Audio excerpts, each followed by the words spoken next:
Gentlemen, before you fall in love, before you chase beauty, before you sacrifice your life on the altar of commitment, ask yourself this question.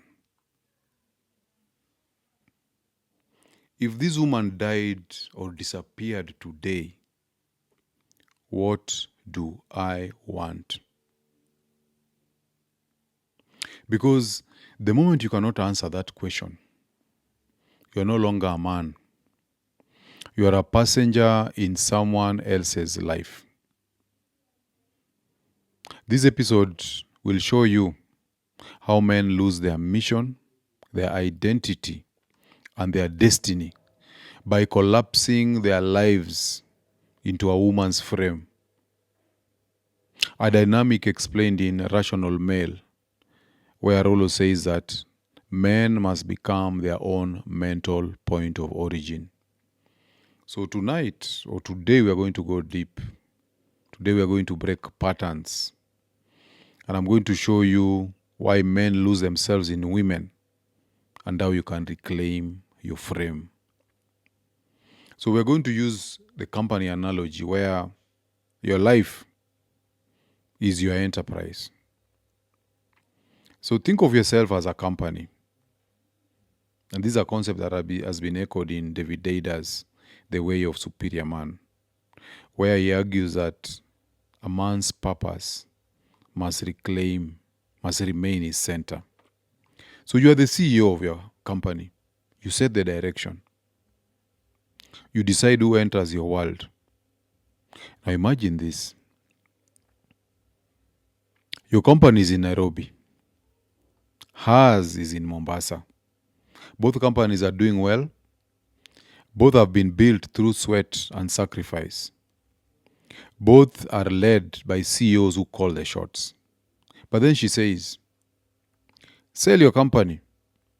Give me your capital. Leave your mission. Join my company. You wouldn't call that an offer, would you? You would call it a hostile takeover. Yet this is exactly what many men do every day. Not for strategic expansion, not for long-term value, but for pussy and validation. So I'm going to give you a real-life case of a man called Alex and a lady called Becky. And this is a classic case of the two-body problem. And I have a whole book about this behind me. Gentlemen, if you're enjoying this video, take a quick moment to like, subscribe, and share. When you subscribe, you'll always get notified when I drop new content. And when you like and share, you help this channel to grow, and more importantly, you help other men to discover the tools that they need to level up. Remember, when one man rises, we all rise. Now let's get back to the video. So Alex is 29. He's a supervisor in a blue chip company in Nairobi. His career is rising and his masculine trajectory is clear. Then he meets Becky.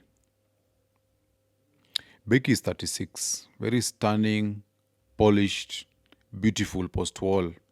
But she's glowing with the urgency, as Perel calls the erotic pressure of aging fertility.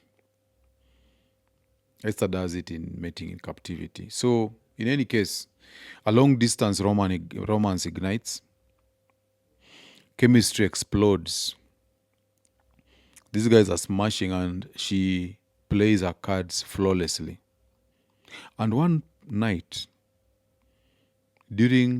after intimacy, the moment when men are biologically weakest after the post-nut clarity, as Robin Baker explains in Sperm Wars, she drops the bomb.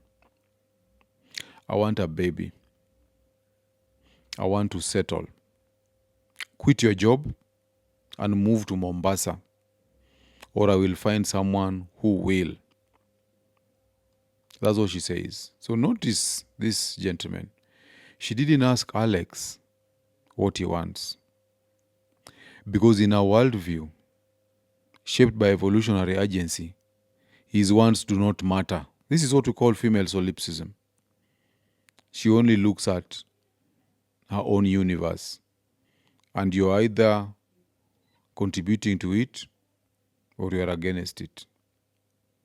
So let's look at the frame collapse when a man enters a woman's world. So Alex is blindsided by this. He didn't see it coming. He's emotionally compromised.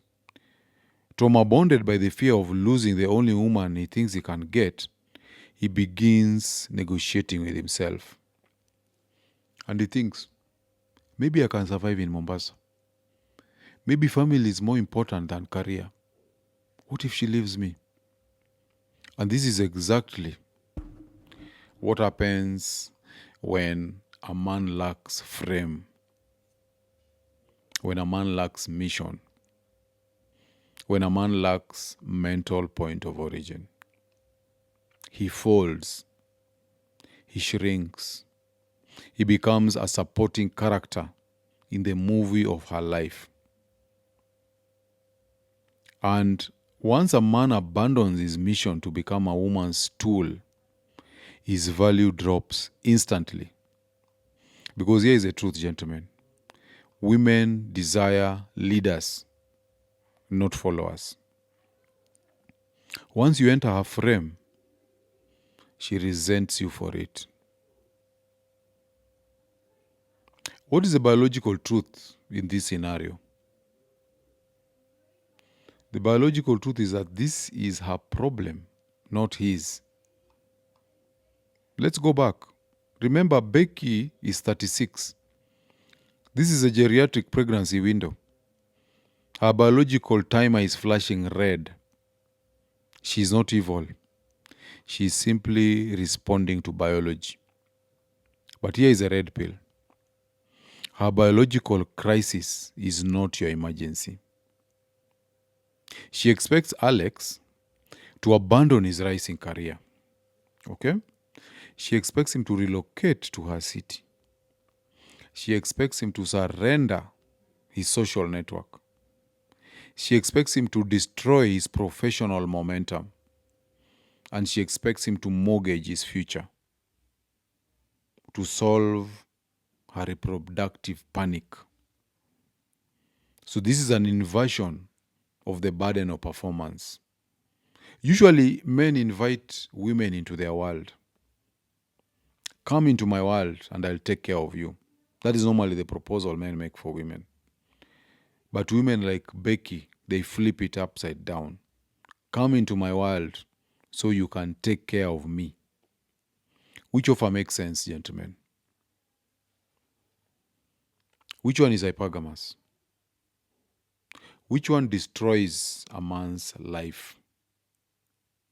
So we have to remember that hypergamy, when you're looking at hypergamy and value, men must build, not sacrifice. Hypergamy is not evil. It is instinct. A woman evaluates men based on status, based on competence, based on earning power, based on social proof and future potential. Not sacrifice. I'll repeat that. A woman evaluates a man based on status,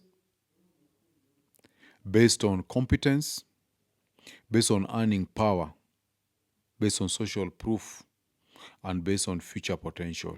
Why? Because in an evolutionary script, she is a consumer and he is the provider.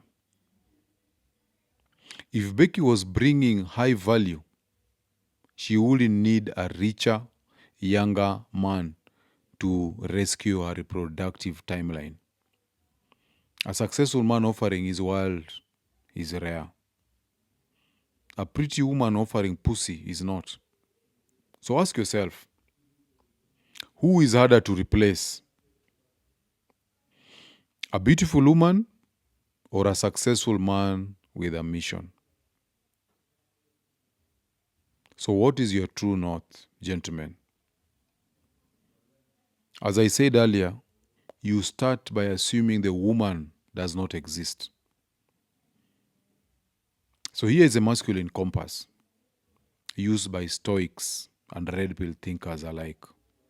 Whenever you face a relationship decision, do this. Assume she does not exist. Assume that her demands do not exist. Assume that her timeline does not exist. Then ask yourself, what do I want?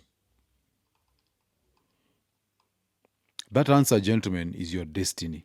The answer to that question. That answer is your frame. That answer is your authentic masculinity.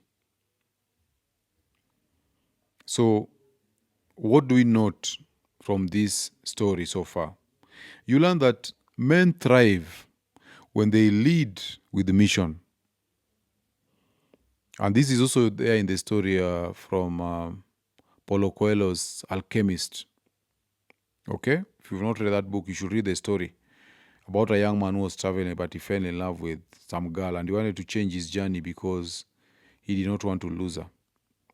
So anyway, men thrive when they lead with a mission, when they maintain frame, when they choose women who enter their world, when they refuse to collapse into female demands, and when they define what they want without external pressure.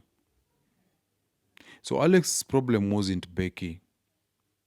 His problem was the absence of self.